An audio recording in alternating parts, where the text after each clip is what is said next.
që preku opinionin publik. Ishte vrasja e gjykatësit Kalaja brenda në gjykatën e apelit nga Elvis Shkëmbi, në mos gaboj, quhej.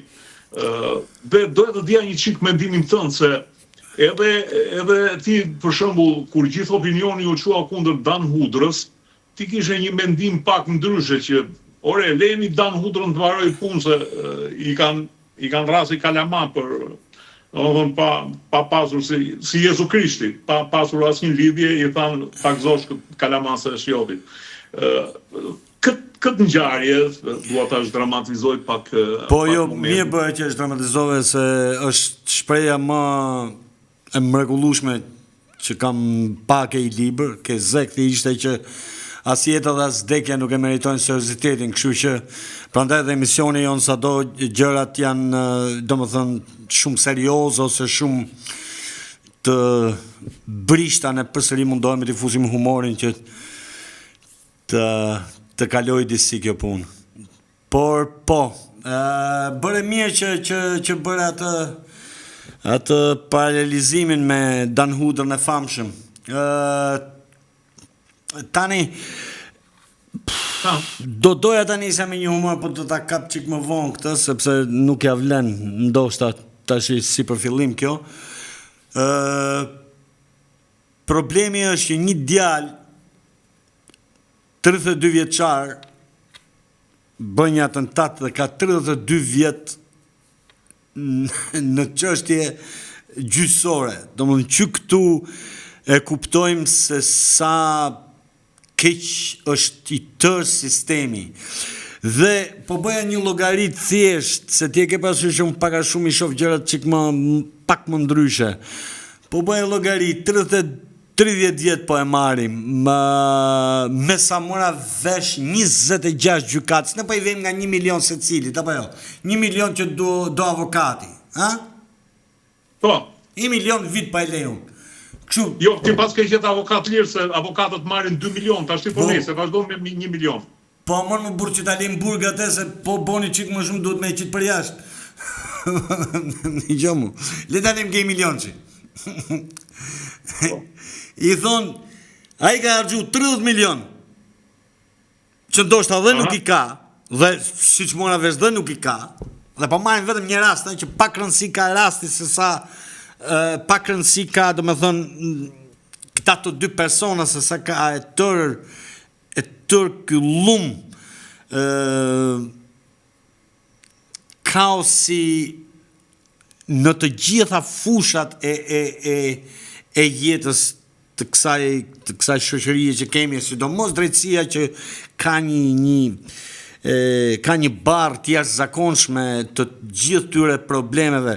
Dhe tani rrugës kur po vija, me sinqeritet më dolën 2 raste, kampanja 2, le të themi intervistat të 2 personave që janë me burgim përjetshëm. Të dy fajin e lejnë drejtësisë. Dhe ta shpjegoj shumë thjesht se si. Njëri nga këta, që është edhe vllai një shoqes time të klasës, thanë qofse do kishte vepruar drejtësia do kishte kap kriminalin, thanë që më solli viktimën në shtëpi, unë s'do kisha, nuk do kisha marrë hapin për marrë hak ose njërin tjetër, më kuptove. Një tjetër, po një emër shumë i madh, ju ndërtui pallat pa leje mu për para shtëpisë, aty i filloi gjithë halli, pra prap problem drejtësie ishte. Dhe mos gabohem se unë nuk dua si më them, ti rris numrat, po mos gabohem mes 6 dhe 11.000 vetëve janë të vrarë si pasojë e pronave, hakmarrjeve, e tje që kanë të bëjnë me drejtësinë. 10.000, Amardo, janë 10.500 të vrarë dhe ndërkohë që komunizmi në 45 vjetë thuan që ka bërë 6.000 të vrarë, megjithëse nuk po i gjejnë emrat të 6.000-ve. Jo, e kuptoj këtë fare mirë se edhe unë i kam kërku, po s'm kanë dalë. Po, dhe gjithsesi këtu futen të burgosur politikë, të pushkatuar politikë. Le mos i largohemi asaj. Nuk dua t'i largohem temës, Do me thënë, këtu futen të burgosur hajduxhepash për dhunues e njëri tjetër, ndërsa këta 10.500 janë të vrarë vetëm për pronën. Është një shifër jashtëzakonisht e tmerrshme. Dhe diçka tjetër, do të thoya, ky djali vrasës, si mos harrojmë, nuk kemi kujt t'ia lëm fajin për këtë. Ky është produkt i kësaj demokracisë, i kësaj shoqërie. Tani nuk më vjen shumë keq për viktimën, më vjen jashtë mase keq për viktimën, ndoshta do flas çik më vonë për të, sepse dhe nga ty dëgjova fjalë shumë të mira dhe nga shumë vetë dëgjova fjalë shumë të mira.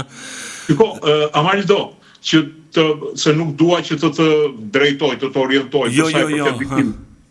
Unë e kam njohur që në Shkodër këtë, domethënë Astritin, dhe ka qenë, domethënë siç i thon Korçarët kanë një fjalë shumë bukur për ta paraqitur si tip.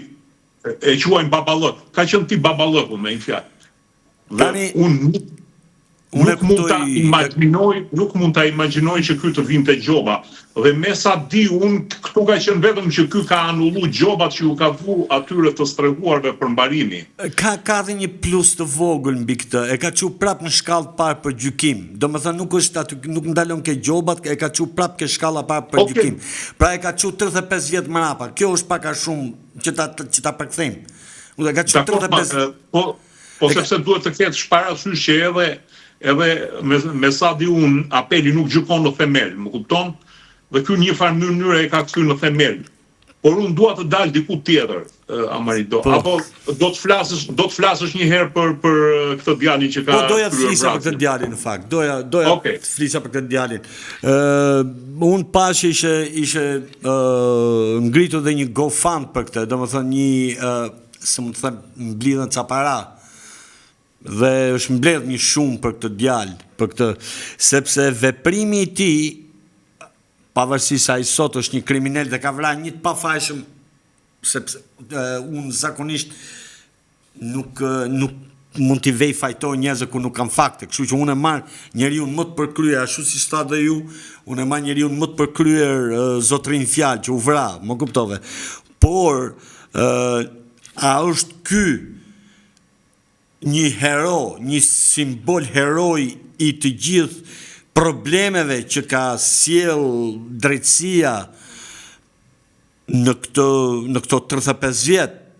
Si figurë ai është edhe për film, sepse pasi mbaro krimin, në mund ta quajmë kështu, i dorëzohet dhe policisë, pra nuk e bë as më qeft as jo. Pra kjo tregon, si mund të them, ka gjujt me dorën e një populli, në një farmasë ndaj një viktime që pa të drejt, nuk e di më kuptove. Domethënë pa drejt, biles. Dosta nuk e meritonte më se.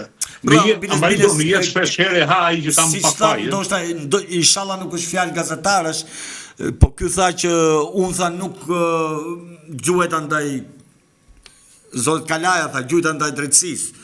Po mund të jenë dhe muhabet e gazeta ashtu. Pra mënyra e ekzekutimit dhe mënyra se si ai u dorëzua, për mua është një ndër figurat që ndoshta vite më pas duhet bëhet dhe film. Për mua gëzon respektin si një fatkeq.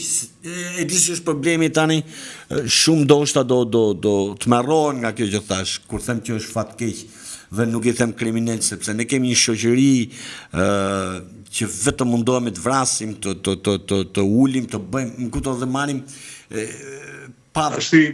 me thënë të drejtën, Amarildo, unë kriminalin më të madh quaj atë gjykatës që thot duhen 50.000 euro, 100.000 euro që të mbyllet kjo punë. Është kriminal. Jo, këtë e kuptoj, janë me shkallë kriminalët tani aty, sepse si ta shpjegova dhe pa marr shumë qartë, tash mundohu ti vetë bashkë me dëgjuesit ta marrin vetvete 30 vjet në gjyq.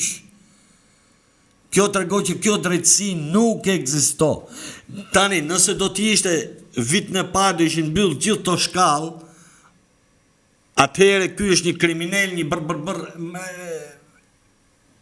hajt ta hedhim. Por ti ke ndërtuar për 30 vjet dhe nuk është i vetmi ky rast, se po merrem prapë me 30 vjeç, nuk është vetëm ky rast. Në çfarë do lloj shtëpie, në çfarë do lloj familje shqiptare është ndjer disi mosdrejtësia. Dhe çfarë bën akoma më tragjike këtë është që unë nuk mbaj mend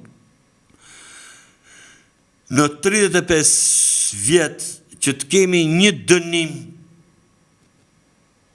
që themi wow, drejtësia vuri dorë. Pra dhe në momentet ku drejtësia ka dënu një njeri për korrupsion ose për X ose për Y,